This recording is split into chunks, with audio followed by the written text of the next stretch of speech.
Cerkveni očetje so v obljubah iz odlomka, ki smo ga prebrali, prepoznali Kristusa. Ne le kot tistega, ki daje sadove, temveč kot sad samega Boga, rojen iz zemlje človeštva, a ne podvržen razpadanju. Voda, Kristus je živa voda, ki poteši žejo. Pšenica, Kristus je kruh življenja, ki se lomi za nas.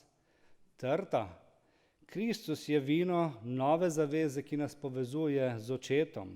Med, Kristus je sladkost Božje besede, ki hrani dušo. Origen je dejal, Kristus je dežela, v kateri tečeta mleko in med. Kristus je dežela, v kateri tečeta mleko in med. Avguštin pa je zapisal, kar je bilo obljubljeno v simbolih, se je razodelo v resnici, v Kristusu.